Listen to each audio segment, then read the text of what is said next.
Next question में जाते हैं, which one of the following is not an genetic disease, इसमें जो है जेनेटिक डिसीज नहीं है, याद रखिएगा, night blindness, albinism, haemophilia, colour blindness. तो याद रखिएगा कि इसमें नाइट ब्लाइंडनेस जो है वो जेनेटिक डिसीज नहीं है, जेनेटिक डिसीज इसके अंदर नहीं है। नाइट ब्लाइंडनेस किसकी कमी से होता है? ये विटामिन ए की डिफिशियंसी से होता है। जब आपकी बॉडी में विटामिन ए की कमी हो जाती है तो उसकी वजह से नाइट ब्लाइंडनेस होता है, ठीक है, नाइट ब्लाइंडनेस होता है। और साथ ही साथ और दूसरा जो डिसीज इसमें दी गई है, एल्बिनिज्म की बात की गई है, तो एल्बिनिज्म जो है वो कुछ ये डिसीज होती है। एल्बिनिज्म में क्या होता है, आपके शरीर में एक पिगमेंट पाया जाता है जिसकी वजह से आपका कलर जो होता है वो ब्लैकिश होता है, ठीक है। उस पिगमेंट का नाम है मेलेनिन पिगमेंट। मेलेनिन पिगमेंट की वजह से ही हम पूरे सफेद नहीं होते बल्कि थोड़ा सा ग्रेइश होते हैं या हम लोग काले होते हैं। तो वो पिगमेंट कौन सा होता है जो हमारे शरीर को, हमारी स्किन को काला करता है? उसका नाम मेलेनिन है, ठीक है। तो ये जो मेलेनिन पिगमेंट होता है ये पूरी तरीके से बंद हो जाता है, इसका प्रोडक्शन, इसका बनना बंद हो जाता है शरीर में, जिससे शरीर बिल्कुल सफेद हो जाता है,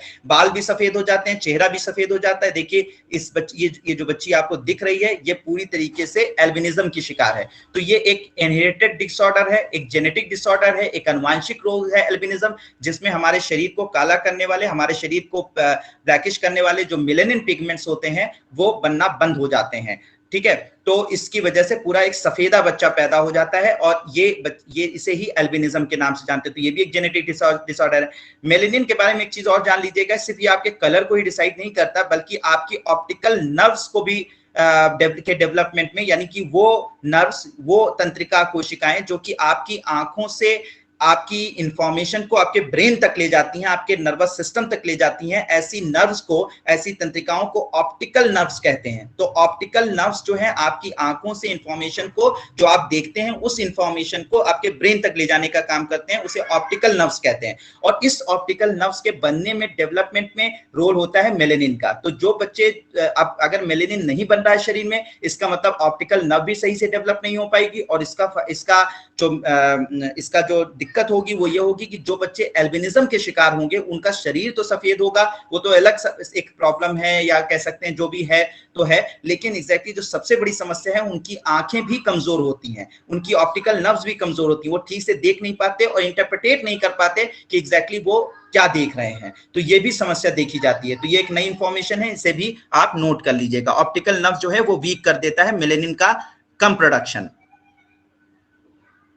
ठीक है। तो इसमें एक जो नाइट ब्लाइंडनेस जो है विटामिन ए की डिफिशियंसी है, जेनेटिक डिसऑर्डर नहीं, एल्बिनिज्म जेनेटिक डिसऑर्डर है। हीमोफीलिया और कलर ब्लाइंडनेस, तो हीमोफीलिया में क्या होता है, ब्लड क्लॉटिंग नहीं हो पाती है, ब्लड क्लॉटिंग जो फैक्टर होता है वो सही से नहीं बन पाता है, ये भी जेनेटिक डिसीज है। और ब्लड क्लॉटिंग सही से नहीं हो पाती है हीमोफीलिया के रोगी के अंदर। कलर ब्लाइंडनेस के अंदर कलर की पहचान नहीं हो पाती है, रंगों की पहचान करने में कैपेबल इंसान नहीं हो पाता, ये भी एक जेनेटिक डिसऑर्डर है, एक आनुवंशिक रोग है। तो हीमोफीलिया, कलर ब्लाइंडनेस भी जेनेटिक रोग है, आनुवंशिक रोग है। और इसके जो जेनेटिक कह सकते हैं, इसके जो कैरेक्टर्स के जो जीन होते हैं वो एक्स क्रोमोसोम पर पाए जाते हैं, याद रखिएगा, एक्स क्रोमोसोम पर पाए जाते हैं। इनके जेनेटिक कैरेक्टर को डिसाइड, मतलब हीमोफीलिया और कलर ब्लाइंडनेस से एसोसिएटेड जो ये बीमारी है, जो एसोसिएटेड बीमारी है, वो एक्स क्रोमोसोम से एसोसिएटेड बीमारी है, ठीक है। और हमें एक बात पॉइंट और याद रखिएगा, एक्स क्रोमोसोम क्योंकि फीमेल में 2 पाए जाते हैं और मेल के अंदर सिर्फ एक ही पाया जाता है, तो अगर एक डिफेक्टेड हो गया किसी भी फीमेल का तो दूसरा वाला उसे काउंटर कर लेता है, यानी ये बीमारी नहीं होने देता है या जाहिर नहीं होने देता है। लेकिन मेल के अंदर प्रॉब्लम ये होती है कि एक ही एक्स क्रोमोसोम होता है, अगर ये डिफेक्टेड हो गया तो ये बीमारी होना तय हो जाता है क्योंकि इसका दूसरा एक्स क्रोमोसोम का नहीं मौजूद होता। तो ऐसी कंडीशन में वो बीमारी होना मतलब होना ही है, मतलब उसमें कोई पॉसिबिलिटी नहीं होती है। तो इसका मतलब इसको, फीमेल को इन बीमारियों से, हीमोफीलिया या कलर ब्लाइंडनेस जैसी बीमारियों से बचाने के लिए दूसरा एक्स क्रोमोसोम मौजूद है, लेकिन फीमेल के साथ ऐसा नहीं है।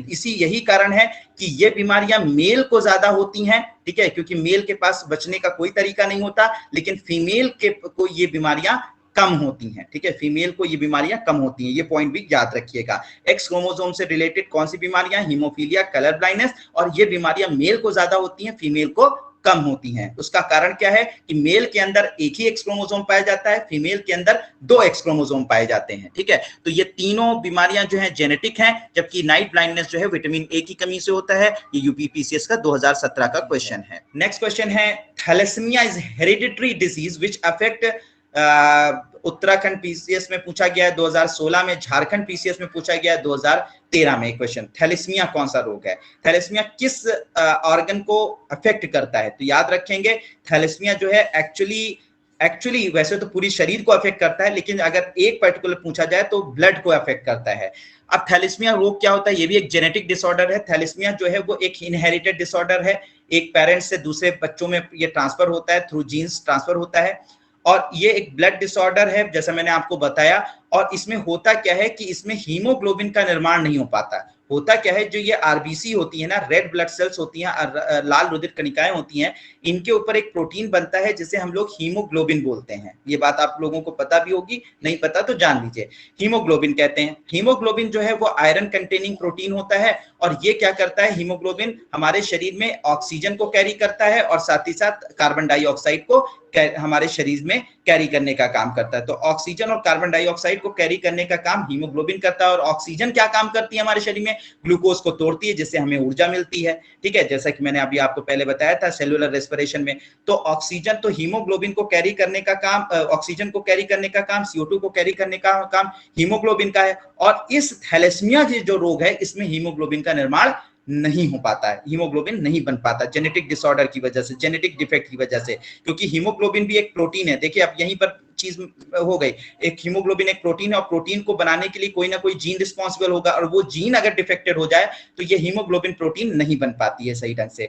और अगर हीमोग्लोबिन प्रोटीन नहीं बन पाएगी तो ऑक्सीजन सही से कैरी नहीं होगी, कार्बन डाइऑक्साइड कैरी नहीं होगी, और शरीर का सारा सिस्टम बिगड़ जाएगा। आपको सही से ऊर्जा नहीं मिलेगी, बीमार रहेंगे, ब्लड की कमी हो जाएगी, एनीमिया हो जाएगा, बहुत सारे सिम्टम्स आएंगे। तो इसमें टायर्ड हो जाता है इंसान, पेल स्किन हो जाती है, पीली त्वचा दिखने लगती है, बोन प्रॉब्लम स्टार्ट हो जाती है, स्प्लीन जो है, जो प्लीहा होता है हमारे शरीर का, स्प्लीन जो है वो इनलार्ज हो जाता है, बड़ा हो जाता है, साथ ही साथ डार्क यूरिन होता है, और साथ ही साथ स्लो ग्रोथ होती है बच्चों के अंदर अगर किसी को थैलेसीमिया रोग है। तो थैलेसीमिया रोग जो है एक जेनेटिक डिसऑर्डर है, जिसमें हम वो प्रोटीन नहीं बना पाते, जो कि हमारे शरीर में वो प्रोटीन नहीं बन पाता जो कि ऑक्सीजन और कार्बन डाइऑक्साइड को कैरी करता है। उसका नाम हीमोग्लोबिन है, जिससे हमारी बॉडी में एनीमिया जैसी और बहुत सारी प्रॉब्लम्स स्टार्ट हो जाती हैं। तो ये थैलेसीमिया रोग है।